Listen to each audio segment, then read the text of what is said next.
Hello everyone, welcome to daily quantitative aptitude question of the day series.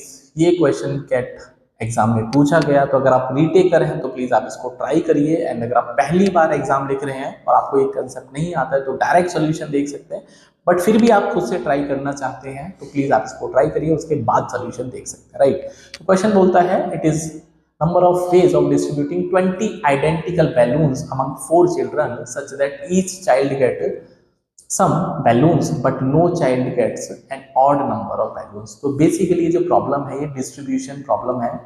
It is distribution of identical objects. तो identical objects को जब हम distribute करते हैं तो ये वहां से प्रॉब्लम जनरेट हुई है एंड इसका हम सोल्यूशन करने वाले हैं। राइट, तो एक दो बातें बता दूं, उसके बाद इसके सोल्यूशन पे चलते हैं। तो बातें मुझे क्या क्या बतानी है। Suppose we have r kids x1 x2 x3 and we have up to xr। तो यहाँ पे r किड्स हैं, r बच्चे हैं, या आप कुछ भी ले सकते हैं जिसमें आपको चीज़ों को डिवाइड करना है। एंड कितने ऑब्जेक्ट डिवाइड करने हैं, दैट इज n। हाँ, यहाँ पे n आइडेंटिकल ऑब्जेक्ट्स हैं। तो कहने का मतलब क्या है कि अगर आपके पास n आइडेंटिकल ऑब्जेक्ट्स हैं, उसको r ग्रुप में या फिर r बच्चों में डिवाइड करना है, तो ये जो डायरेक्ट फॉर्मूला होता है, फॉर्मूला कैसे आएगा वो मैंने प्रूफ करा रखा, वीडियो देख लेना, सर्च मार लेना, या फिर मैं उसका वीडियो का लिंक आपको डिस्क्रिप्शन में दे दूंगा, सो दैट आपको कंसेप्ट पता चल जाएगा कि वो कहाँ से आया। स्टार बार प्रॉब्लम है बेसिकली, वहां से मैंने इसको प्रूफ करा रखा है। तो एक डायरेक्ट फॉर्मूला होता है और ये फॉर्मूला होता है n plus r minus one C r minus one. लेकिन इस फॉर्मूले को लगाने के लिए कंडीशन है, ये बहुत जरूरी है। बहुत सारे बच्चों को पता ही नहीं है कि ये फॉर्मूला कब लगाना है और कब नहीं लगाना है। तो मैं बता दूं, ये आपको तभी लगाना है कि आपको फॉर्मूला तभी लगाना है, प्लीज इस बात को नोट कर लेना, when you are allowed to give 0 to anyone। अगर आप किसी को 0 भी दे सकते हैं तो आप इस प्रॉब्लम का सॉल्यूशन कर सकते हैं इस फॉर्मूले से। लेकिन ये फॉर्मूला तभी लगेगा जब आपके पास ये आज़ादी है कि आप किसी को 0 दे सकते हैं। बट ये क्वेश्चन बोलता है कि आपको 0 तो नहीं देना ना, किसी को कुछ ना कुछ देना है और ऑड नहीं होना चाहिए। भाई जब कुछ ना कुछ देना है, ऑड नहीं होना चाहिए, बैलून है, डेसिमल में तो नहीं आ सकते। तो यहाँ पे जो डिस्ट्रीब्यूट करने हैं वो आपको इवन बैलून्स करने हैं। पहली बात तो ये समझ में आती है, डिस्ट्रीब्यूट आपको इवन बैलून्स करने हैं।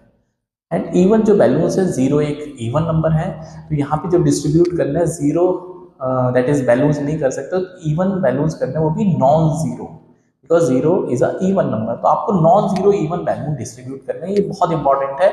एंड इसके लिए फॉर्मूला है, लेकिन ये फॉर्मूला तभी लगेगा जब आपके पास इस बात की श्योरिटी हो जाएगी कि आप किसी को 0 नहीं, मतलब किसी को 0 दे देंगे तो फॉर्मूले को कोई दिक्कत नहीं है। बट पहली बात तो ये है कि इस क्वेश्चन में कुछ ना कुछ देना है, तो 0 वाली कंडीशन तो मेरी फेल हो रही है।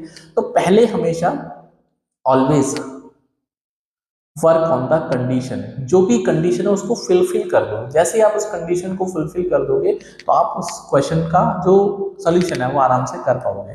तो पहले एक काम करते हैं, हमको ये बोलता है नॉन जीरो देना है, तो डिस्ट्रीब्यूट 2 बैलून्स टू ईच। तो सबको 2-2 दे दो। हाँ, सबको 2-2 बैलून दे देते। तो मान लेते हैं 4 बच्चे हैं, C1 C2 C3 C4, 4 kids हैं या 4 चिल्ड्रन हैं, और इनको मिला के 20 बैलून देने थे। लेकिन क्वेश्चन बोलता है कि 20 बैलून आपको ऐसे देने हैं कि आपको किसी को कुछ ना कुछ देना है। तो मैंने क्या बोला, एक काम करते हैं, ऑड नहीं दे सकते तो इवन दे देते हैं, सबको 2-2 देते थे, 2 इसको दे दिए, 2 इसको दे दिए, 2 इसको दे दिए, मिनिमम कंडीशन सेटिस्फाई करनी है। तो इसके हिसाब से आपको 8 बैलून्स अपने देने पड़ेंगे बच्चों को। ठीक है, तो 8 बैलून देने के बाद आपके पास क्या क्या बचेगा, दैट इज 12 बैलून बचेंगे। हाँ, दैट इज C3 प्लस। अब 12 बैलून्स हैं, अब क्या है, 12 बैलून्स है, और 12 बैलून्स देने के बाद इस बात की आजादी है, नाउ यू कैन गिव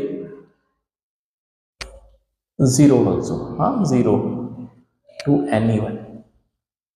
अब आप 0 भी दे सकते हैं, क्यों, क्योंकि 2-2 तो आपने दे दिए। तो आपकी जो कंडीशन थी कि सबको कुछ ना कुछ देना, वो मैंने दे चुका हूं। मैं 0 किसी को दे दूंगा इन 12 में से, तो मेरे लिए कोई प्रॉब्लम नहीं है। लेकिन एक और कंडीशन है कि सबको इवन ही देना है। तो मैथ्स में अगर आप इवन की बात करते हो तो ये 2n होता है। क्या होता है, 2n या फिर 2p, 2 का मल्टीपल होना चाहिए। तो एक काम करते हैं, पहले वाले बच्चे को हम एक काम करते हैं, पहले वाले बच्चे को हम 2x देते हैं, दूसरे वाले को बच्चे को 2y दे देते हैं, 2 का मल्टीपल देना है।